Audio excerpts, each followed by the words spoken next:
Kwa majina ni Sheikh Abu Qatada, Pwani Patriotic Religious Leaders Chairperson. Tumejumuika hapa kupongeza tangazo ambalo kwamba ilitolewa na Waziri wa Elimu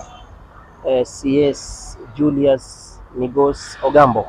ya kutoa muda maalum, muda wa kudhibiti masomo ya shuleni.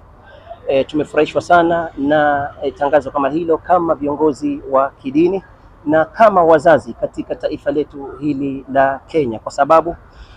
tulikuwa tunahisi muda ambao kwamba watoto walikuwa wanatoka mapema sana wakirauka kuelekea maskuli na wakirejea muda wa jioni. Ule muda ulikuwa ni mzito sana na ni mzigo kwa watoto kama hawa, kwa wanafunzi kama hawa. Kutoa tangazo kama hilo na kudhibiti muda kama huo uliotolewa kuanzia saa 2 asubuhi hadi saa 9,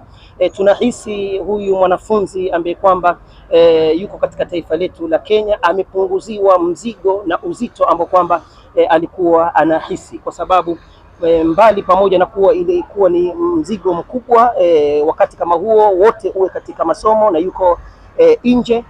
pia wazazi walikuwa wanakosa nafasi ya kuketi na watoto wao, kwa sababu pia hawa watoto wanahitajia fursa na nafasi ya kuketi pamoja na watoto wao. Na vile vile kama viongozi wa kidini tulikuwa hatuna muda wa kutosha wa kuwafunza hawa watoto, kwa sababu tunawasomesha watoto, tutakuwa na mapilot, tutakuwa na maengineer, tutakuwa na madaktari, lakini watakosa maadili, kwa sababu tulikuwa hatuna muda wa kutosha wa kuwasomesha watoto wetu mafunzo ya kidini kama kwenda madrasa. Muda kama huu si haba utasaidia kumsomesha mtoto kama huyu na awe ni mwenye kumjua Mola wake, awe ni mtoto ambaye kwamba ana elimu ya dunia na vile vile ana maadili. Lakini haitoshi matangazo kama haya yawe ni yenye kutolewa na yabakie katika mitandao ya kijamii. La, twaomba serikali iwe ni yenye kufuatilia jambo kama hili, ikishirikiana na serikali za kaunti, wawe ni wenye kufuatilia tangazo kama hili, kwa sababu si mwanzo wizara kama hii kutoa matangazo kama haya, lakini twaona bado watoto wanatolewa mapema, wanaenda maskuli mapema, wanarudi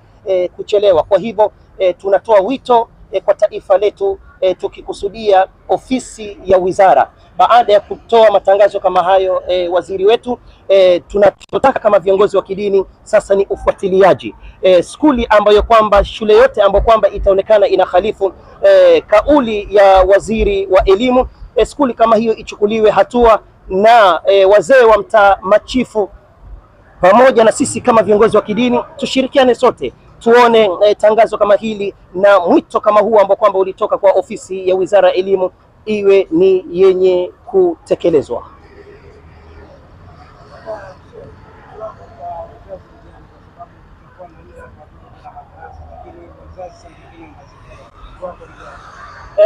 Mwito wangu kwa wazazi, tupokee tangazo kama hili kwa njia positive, kwa sababu huenda ni kweli walimu wanataka kutekeleza amri iliyotoka katika ofisi ya wizara, lakini wazazi huenda wakawa ni vikwazo,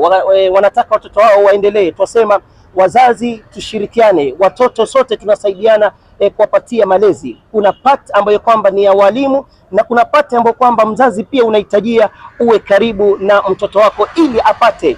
apate malezi ya mzazi, si malezi yote apate akiwa nje ama akiwa shuleni.